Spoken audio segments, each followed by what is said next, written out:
So what we have here is an X bottle of spring water, um, and what I've got in there is um, a little bit of clove leaf oil,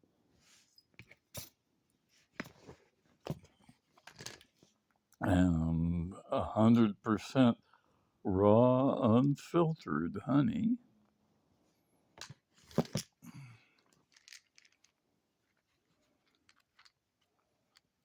and some aspirin, 8, 9, 10, 8 usually. Sometimes I slip. Anyway, this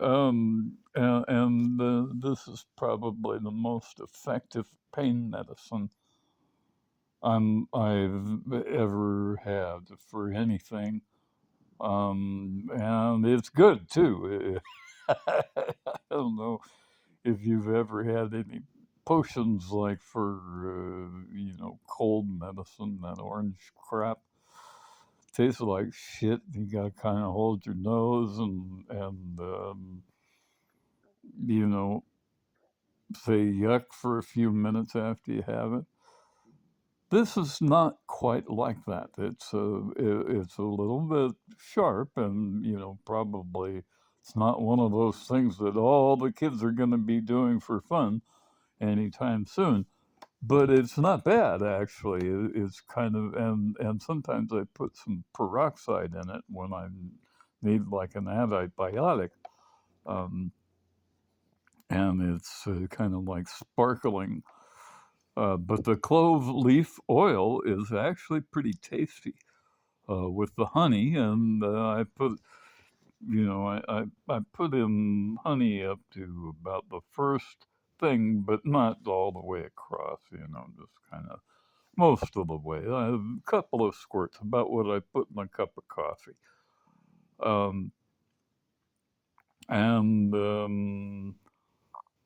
one, I just do the end of an eyedropper with this stuff. It doesn't take but a few drops. Um, and the aspirin, 8 of them. And then you shake it up and you let the stuff settle, right? And if you notice, most of those damn pills ended up on the bottom. And that's one of the reasons I do it this way, because this stuff, see, this stuff here is now more acidic than the stuff in your stomach to digest your food. And the stuff those pills are made out of, and it's not just these pills, it's all pills, is indigestible and insoluble calcium salts. And they're not good for you actually. And in the preparation of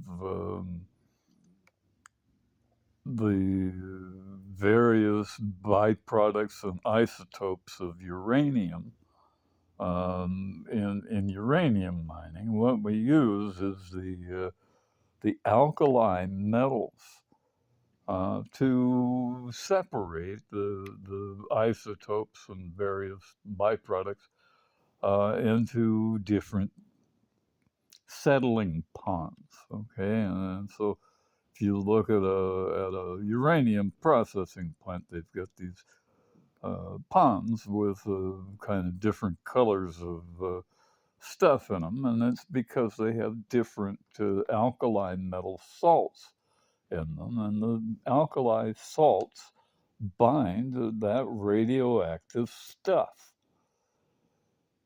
And you think, well, I'm not doing uranium in my food, except it's kind of everywhere. Uranium and radioactivity. And it's not just uranium. There's a lot of stuff that gives off radioactive products of decay or growth, actually. And the stuff that hurts you is the stuff coming off of them, right?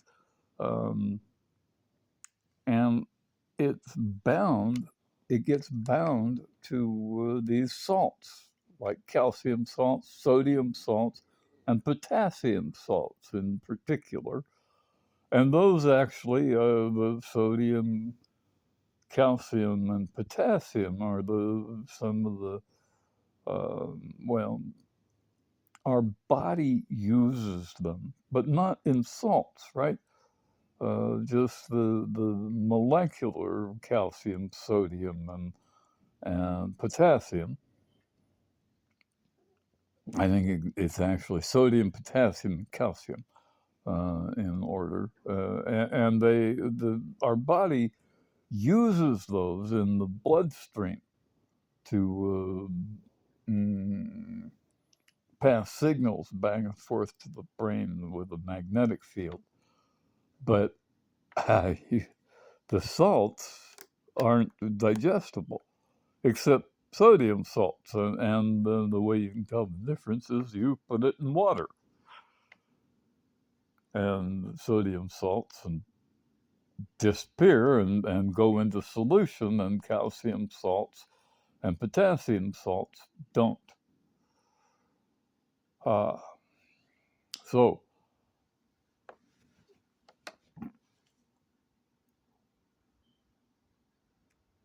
the whole planet's radioactive, you guys. All that lava and molten rock. The reason it's molten is because it's radioactive. And all rock comes from that stuff. It is literally everywhere, all around us, all the time. And we grow our food in it and all of that stuff. It's very possible that life is not possible without it. Okay, but I don't know. I mean, I don't know everything. I just know some stuff. And this stuff right here will help with pain and headaches, and you can add peroxide to it, and it acts like an antibiotic, and it's cheap. Cheap, cheap, cheap, cheap, cheap, as usual with my stuff. And you get what you pay for, and sometimes it works and sometimes it doesn't, and this works every time. And you don't get strung out on it.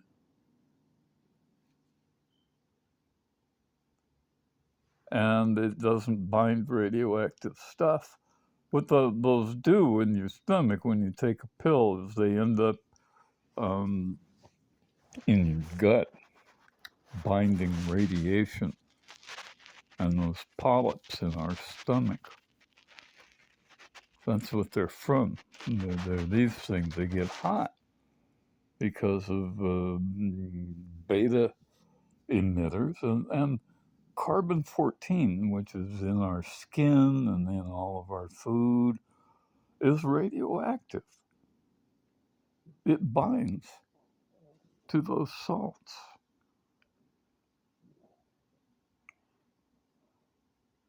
There are other radioactive isotopes in the environment, all around us, all the time. When we go out with a Geiger counter, we have to turn down the volume until you tune out the background radiation. And we're missing about 99.999% of the radiation in the environment when we do that, because it's all around us all the time. And by getting rid of the calcium salts, I have gotten rid of the pain. It still hurts a little bit today. Might hurt more later on, I don't know. Because putting this stuff in took 70 years, right? I'm 70 years old. And it went in randomly, right? Every time I took a pill for a headache, or when I went to the doctor and they started giving me pain medicine when I hurt my back 25 years ago. And all the indigestible calcium salts remained in my gut because we can't process them. The body can't even see them. So it doesn't remove them fast enough, and they start collecting radioactive isotopes, and they create these little polyps in our stomach that can become cancerous and hurt.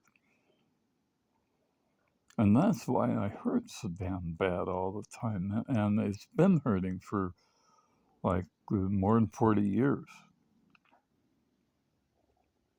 Long time. It's not something new.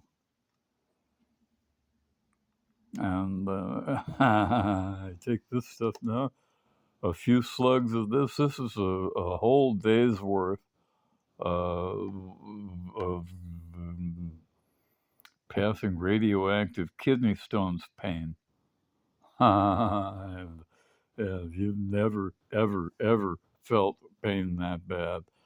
Nobody. I mean, it is. And childbirth's pretty bad. I helped deliver a couple of babies, and it's pretty bad, no doubt about it. The nice thing about having a baby, of course, is that once you have the baby, the pain goes away. This has been going on for 10 years, man. Like giving birth to radioactive watermelons down little tubes in my gut, and they boil the water, the stuff in my stomach, and then they come out down here, radioactive watermelons, and it's about the opposite of fun. And so this stuff actually works. I'm, telling jokes, singing songs, and carrying on. Peace, y'all.